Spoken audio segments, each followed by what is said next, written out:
Thanks again. It's a real pleasure to be here. Looking forward to having some discussion at the end in relation to this. So, okay, that's not working.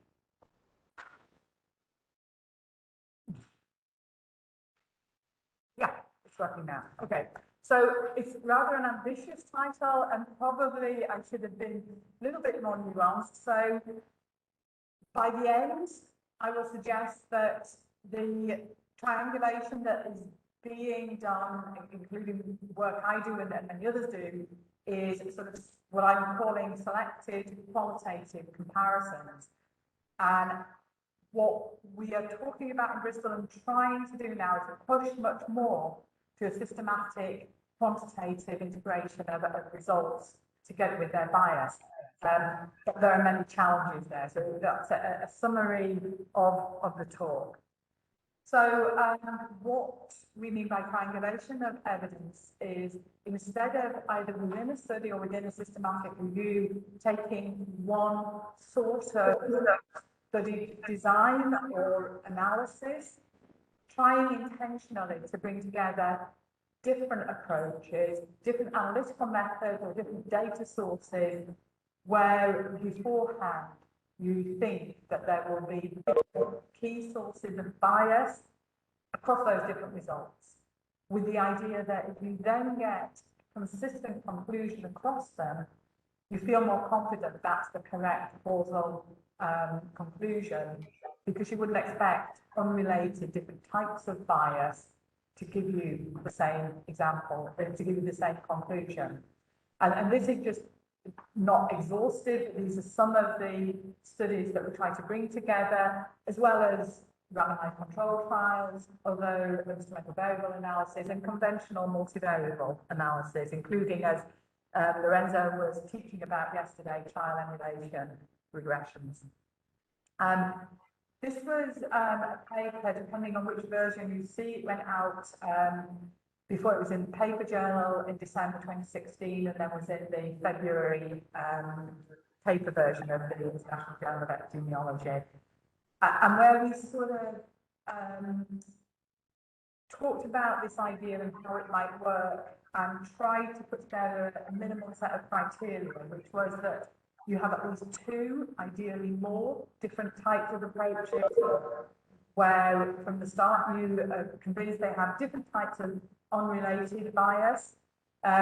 Ideally that you have somewhere you can conclude that the bias will be in different directions, and that you have to think carefully about the causal question and the relationship of that to time.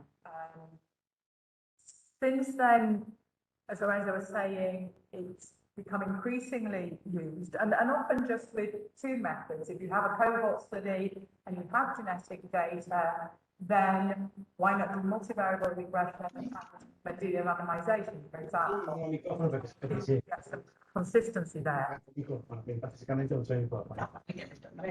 So there's a little bit of... Sì, guarda, sì.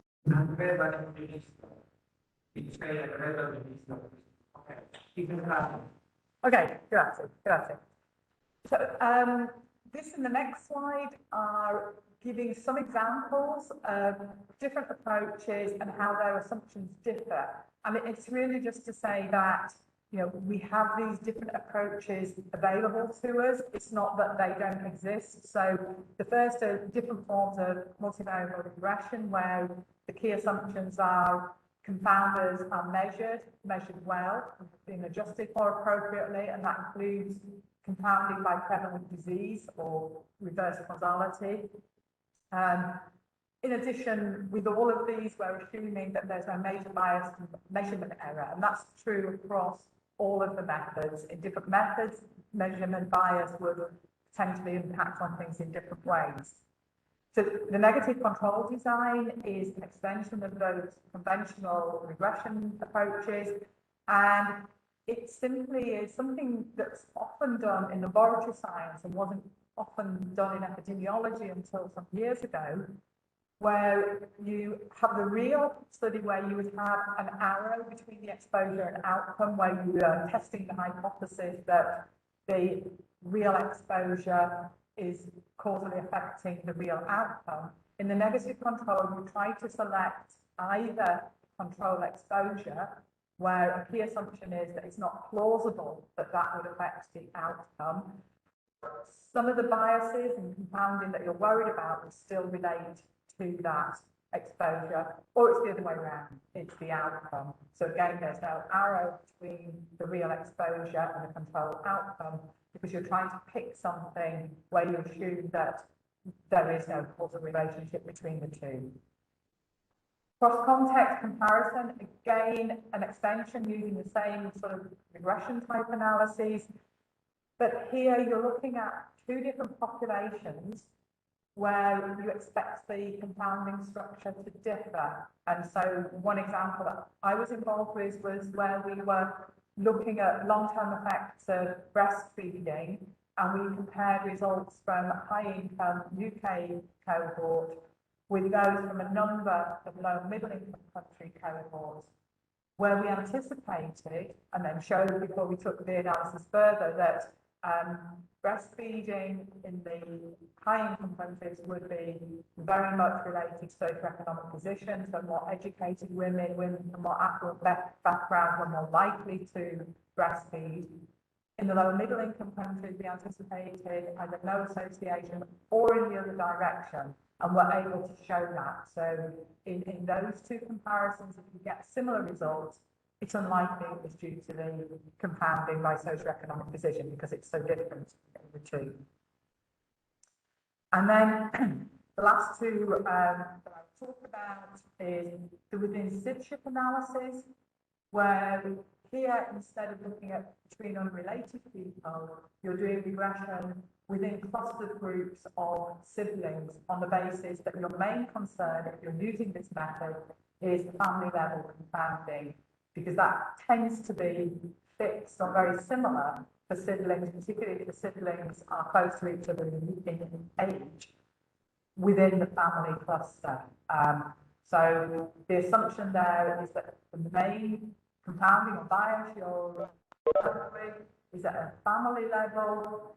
If you have compounding or measurement bias at an individual level, then the bias from that in the within SIDship analysis is likely to be greater than the bias that you have between unrelated individuals. And that's because in the within sibling clusters, you're looking at discordant exposure. It only works if you're comparing those with and without the exposure, or the different levels of exposure, and something has to cause that discordancy. So if there is individual level factors, then they're likely to cause that discordancy and therefore exaggerate the bias more. And in comparison, because you're only using the discordant siblings, in comparison to more conventional unrelated regression approaches, it's much less statistically efficient. You've got much less power, so you need much larger sample sizes. And then the last is that I'm going to talk about, and there are others, is just to give an illustration that we do have different studies with different biases, is the instrumental variable example. And I keep needing to change this DAG because I know it's wrong and has been wrong for some time. But the three assumptions there are that the instrument relates robustly statistically to the exposure. The independence assumption is that there's no confounding between the instrument and outcome, not as it has been expressed often, that there's no relationship between the instrument and confounding with XY.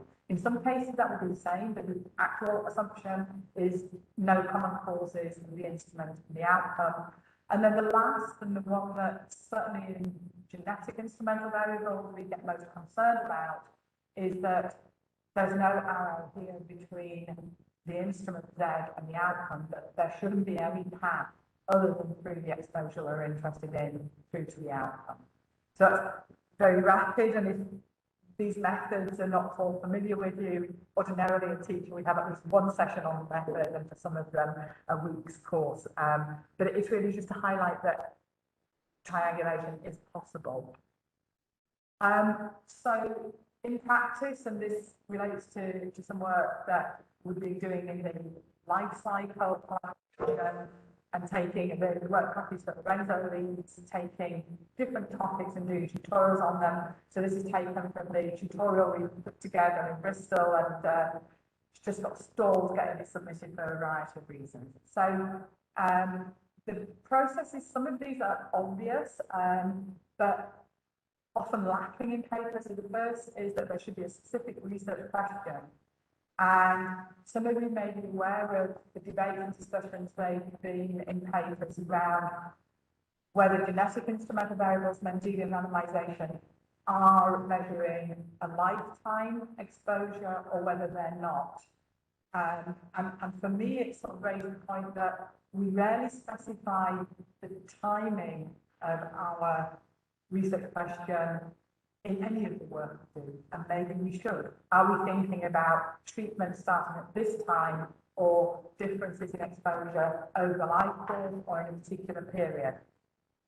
Moreover, and I don't know what it's like in Italy, but I find and I don't know where it's come from, my postdocs and PhD students increasingly not even having a aim or a question. At the end of the introduction, it will say something like, here, we use Mendelian randomization to blah, blah, blah, blah, blah, and then it's a paragraph of methods before the methods. And I'm like, please give me a name of some sort. So that's my angry old woman, as we say in England, and coming out. So the question is important. The other thing that we are starting to do, it isn't something we've always done, but for triangulation and for studies more generally, I think actually publishing a protocol or analysis plan beforehand. And one of the reasons I think it's maybe particularly important in triangulation is because you're trying to bring together these different methods. And if you haven't upfront said what these different methods are, I'm sure nobody would, but there is a sort of opportunity to say, this result doesn't fit with the rest, so let's not put that in. Because obviously the more we do, the more by chance we'll get some result that, hey, that looks crazy. But pre-recording what we plan to do and then sticking to that, it's not a millstone. Whenever we do these, they're iterative, and we get some comments from the co-authors, or you think of something, you can go back and change it, and put the data and why you've changed it. Then sort of identifying the methods and approaches, a specific assessment of risk of bias, and by that I mean not in the field I work in a lot, which is obstetrics and gynecology, pregnancy, perinatal health. There are lots and lots of systematic reviews. There are whole journals that publish only systematic reviews, and it is common, very common, if it's a systematic review of observational studies, to be a sentence which says, this could be biased by confounding. That's it. No sort of discussion of which confounders and why they might be biased and so on. So we are trying at the moment to move towards this systematic integrated approach. And this is ongoing work led by a woman called Chinyan Chaplin. And we've struggled to find specific research questions across the studies we're looking at. The risk of bias and we're looking at systematic reviews has taken as systematic reviews and individual studies has taken us 18 months to agree on what the specific confounders would be for the question we're looking at, what the specific other sorts of bias are. So it does take time and effort to put that together, but that to me seems important.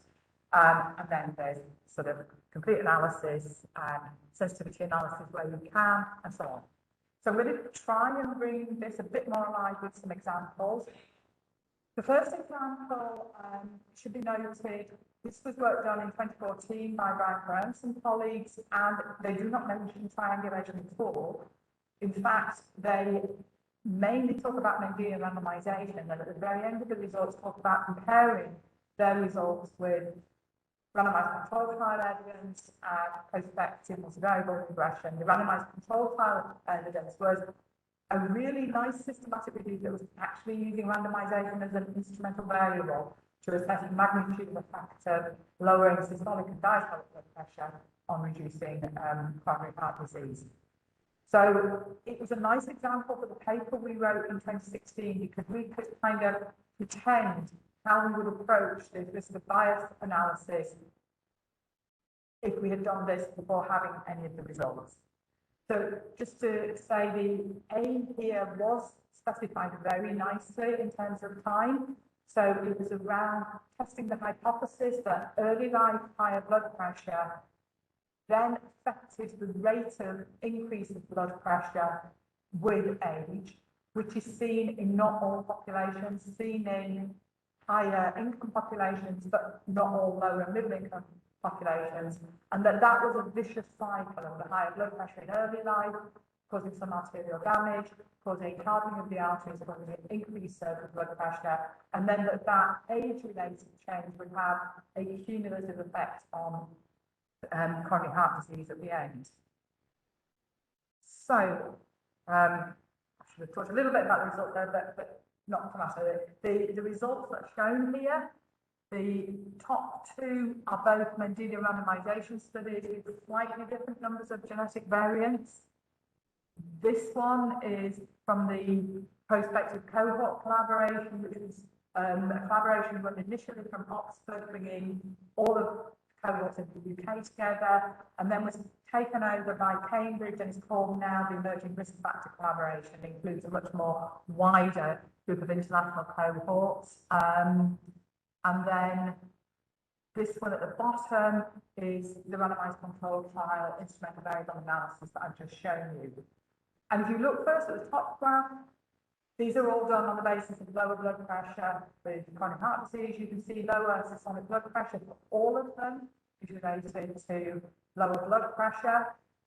But you can see that there are differences. Two Mendelian randomization studies, as we would expect, there's very little difference in the data used there, are identical. But then the magnitude of reduction is weaker for the prospective cohort studies and weaker yet for the randomized controlled trial instrumental variable analyses.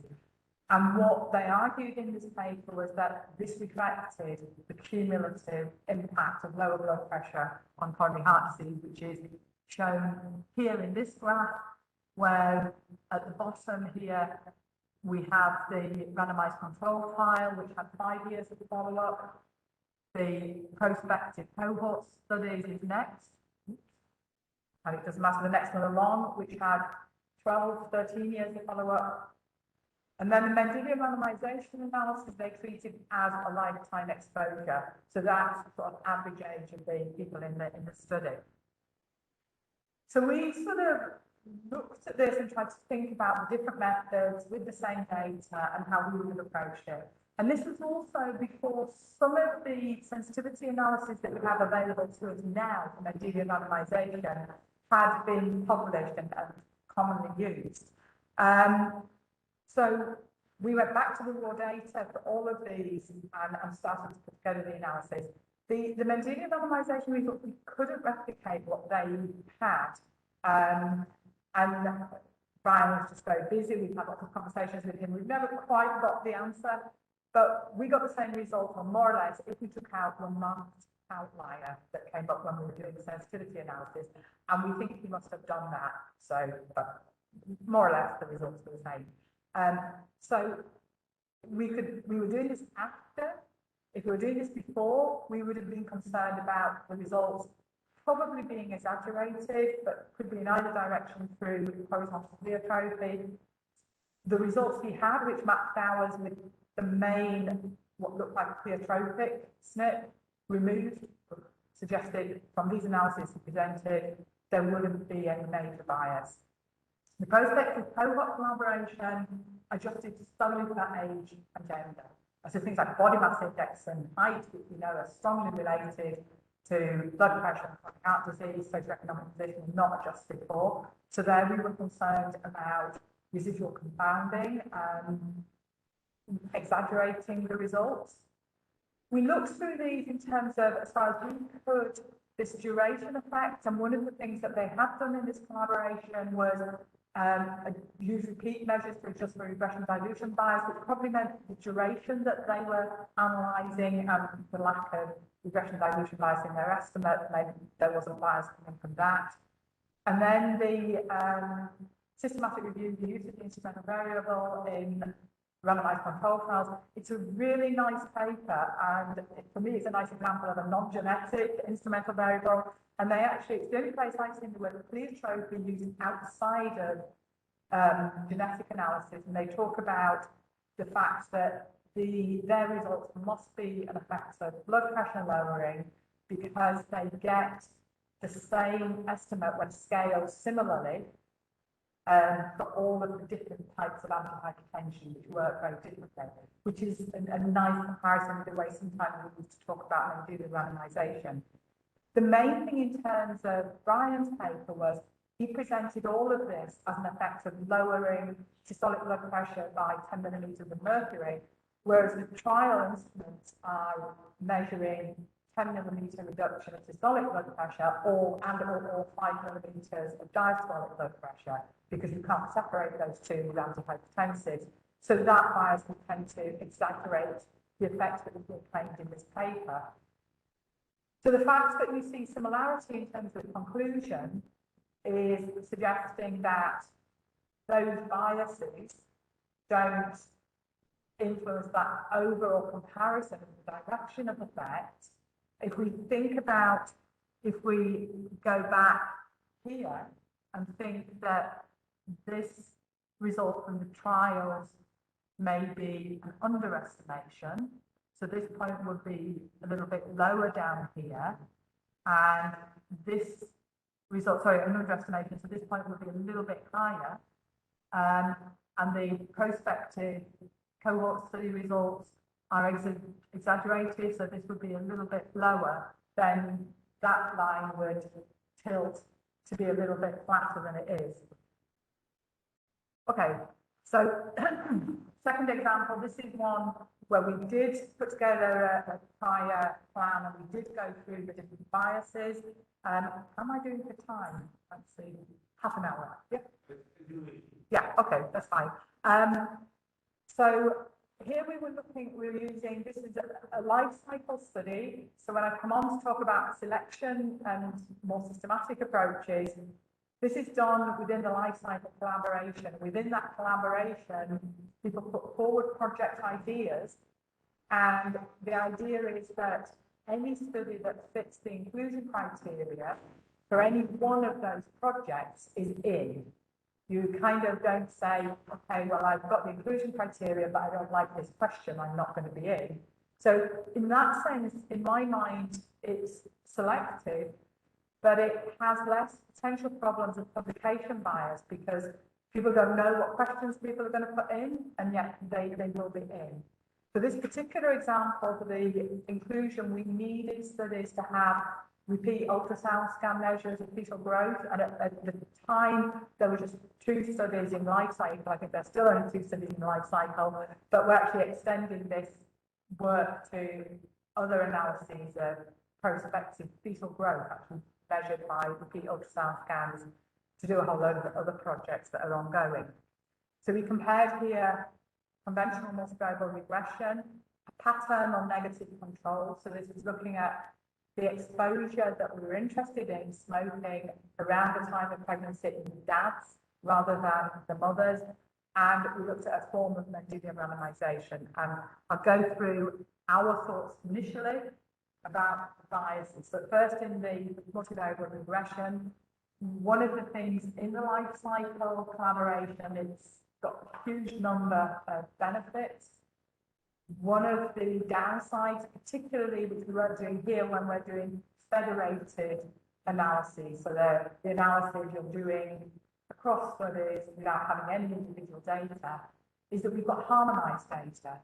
And one problem when you harmonize data is you tend to go to the lowest common denominator.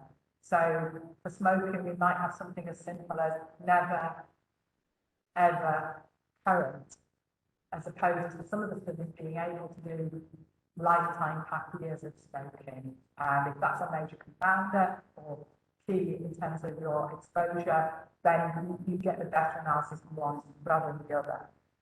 So our expectation in terms of residual confounding was that the measurement error was likely to bias away from the null.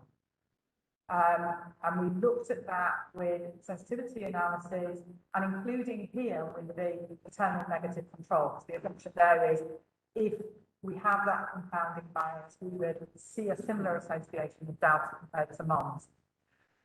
We were concerned about selection bias due to missing data. We used multi-level models for the repeat ultrasound scan, so that assumes that the data are missing at random. And we also used for the covariables multiple imputation, which again assumes that they're missing at random. If that's not correct, and we've got data missing not at random, then we couldn't work out which direction the bias was going. So it said it could be in either direction. And then reporting bias. So we have moms reporting their smoking status and intensity. They're pregnant, and we know there is a tendency to underreport when you're pregnant. So that we would expect a bias towards the norm.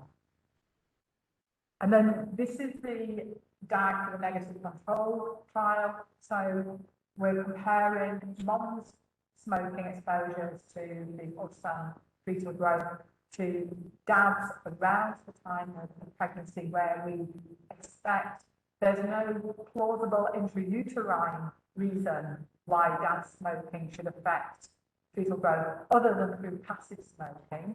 But then we would expect that to be much weaker than the mothers.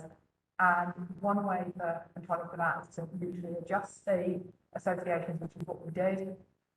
We were worried that the compounders, we thought the compounders were similar for mums and dads. We were worried that in the two studies that were available to do this, in one of the generation R study, the mothers reported their partners smoking. And so the bias there would be to bring potentially dad's smoking to be similarly underestimated as mother's smoking. When we're importantly trying to make this comparison, it might make the results similar between mum and dad.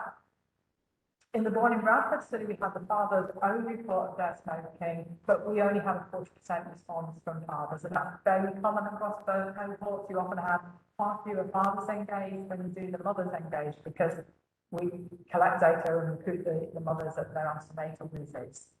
But in a sense, that was a nice comparison within those two studies. So we were able to compare the two studies, and we saw very similar results between the two studies for those.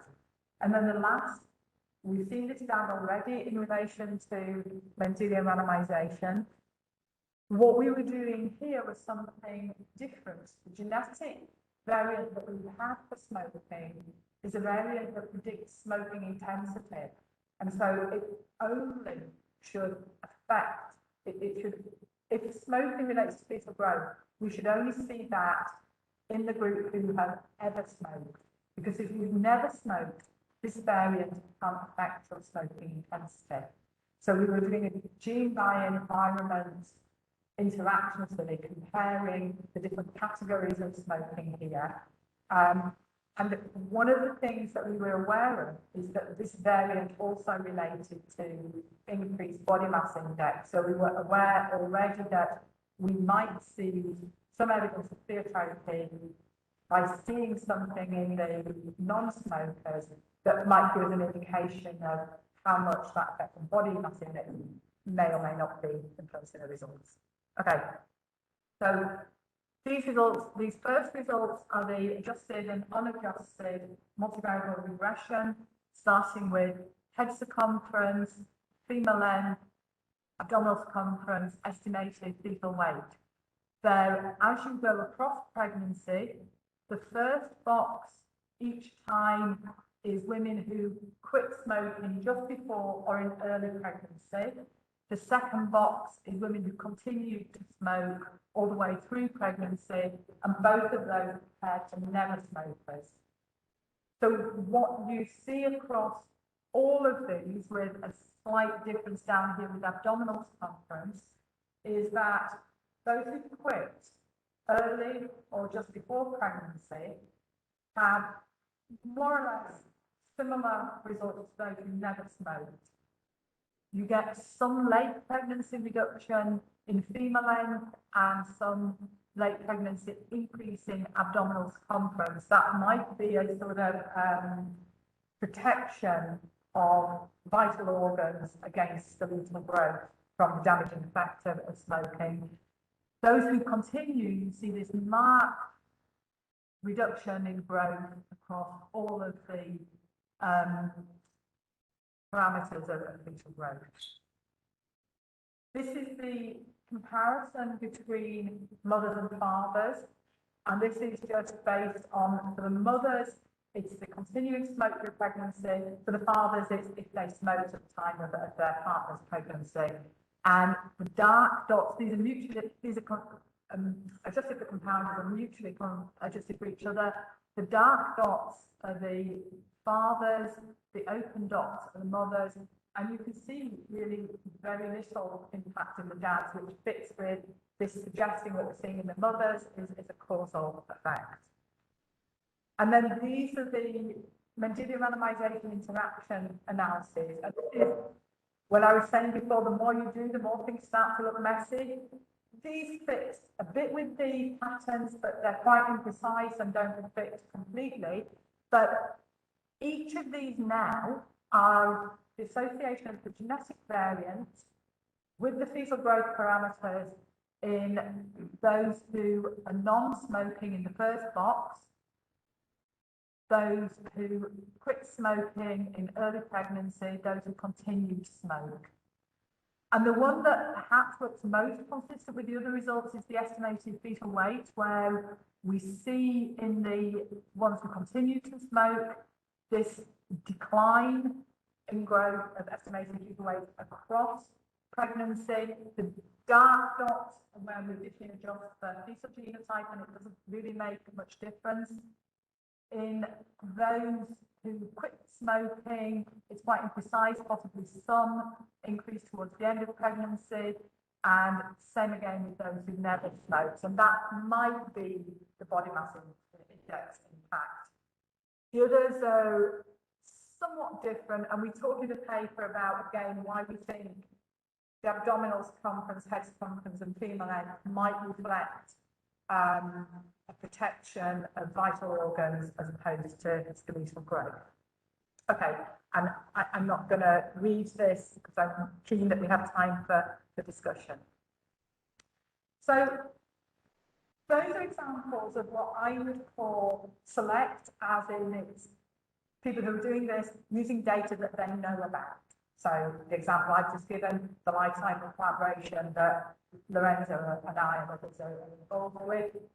A single study in UK Biobank, people are aware that it's there and they can access it, or in your own studies. And the examples, the two examples I've given, I think fall under that select example. The strengths are, it's really efficient. I think it's better than not doing multiple different types of analysis with data that you know about than doing maybe a separate paper of multivariable regression and then Mendelian randomization. But you're potentially missing really important evidence. The challenges of doing this, I think, are minimal in comparison to moving along. I think it's a spectrum rather than a binary, to a kind of in between where you might do a systematic review of all study types, plus or minus some new study data, but not sort of fully, or what I would describe as fully systematic. And I've given two examples here. One was a paper led by Lisa Smithers and John Lynch from Adelaide, and I know because I remember Lisa talking to me about it. It took them 3 years to do. So they basically looked at every piece of evidence in humans that they could find of this hypothesis that non-cognitive skills learned in early life can affect a whole load of things going forward across your life. They looked at social, health, every outcome they could imagine. So much more extensive, I think, than just focusing on the data you know. The second example is the study I was involved with. It was basically doing Mendelian randomization, two-sample Mendelian randomization, but then searching for randomized control trials of vitamin D or calcium to do an instrumental variable in randomized control trials. So I guess we didn't quite know about that data. It involved some reviewing. This is advantageous because it, in general, includes more evidence. It's still reasonably efficient, still missing evidence, and it's not regularly updated. The challenges start to increase then. The way I think we potentially will go, let's see, it's what we're trying to do at the moment, is having a big research question that is agreed to be important, and then there's a big open systematic review, new data, regularly updated. I don't have any examples to show for that. It may be a pipe dream, but I think it has huge advantages in terms of what are important questions. And on a totally different topic, Lorenzo in the cafe was talking about in 20 years' time, this will be different. I think lots of things will be different in 20 years' time, and potentially this will be. Young people who I work with are fed up with the system as it is. And they will say things like, I'm leaving academia because in industry, I can put my work onto GitHub or on a website, no messing about with this peer review stuff. I know how it's used and I know what people think about it. So maybe this is not so much of a pipe dream, but will take some time. And this relates also to this idea of, at the moment, we have qualitative comparisons. So we're talking about the direction. We're not integrating results into one causal estimate, and we're not integrating the bias into that causal estimate. So one approach we've thought about trying to start to do, and this is just an example from some ongoing analysis where we're looking at lots of outcomes and, lots of exposures and lots of outcomes, but it's just to give an example of sort of taking the lowest and the highest confidence interval from the results here, multivariable regression and MR, to say, here is the sort of plausible causal bounds, instead of focusing on one confidence interval, but always talking about the point estimate, which gives you at least some scale and is a little bit sobering, doesn't take account of bias. And so the other thing we're doing with Chin Yang is trying to think about Bayesian approaches where we can appropriately work hard at getting consensus on the biases, their likely directions, possibly something about their magnitude, and put those into Bayesian analysis. And again, that might be a little bit of a pipe dream. So going forward, again, you've got to have specific causal questions, you've got to have specific risk of bias assessment. I still think what we do at the moment is valuable, but it would be nice to see more of a shift to systematic approach to try and bring all of the evidence together and thinking about ways in which we can quantify effects and bring the bias into that. It's challenging and it takes time and effort, and that has to be the comment I was just making about young people, that has to be weighed against what academia is currently seen as in terms of doing well. Doing well is getting more grants, getting more publications. It's not spending 3 years on one project and still not getting the publication out. We lack some of the methods, I think, that we need to take this forward. I'm a clinical epidemiologist. I'm not a statistical expert, so this has to be multidisciplinary. And it's difficult when you're dealing with multiple sources of bias to see how they all come together. But there are sort of multiple parameter estimates that I think could help with that. And I will finish by saying these are in best order of their first name. So Chin Yang, I've mentioned, George, Julian is the senior person project that Chin Yang is working with, that we're working with. Kate has contributed massively to this, and Marcus. And thank you for listening.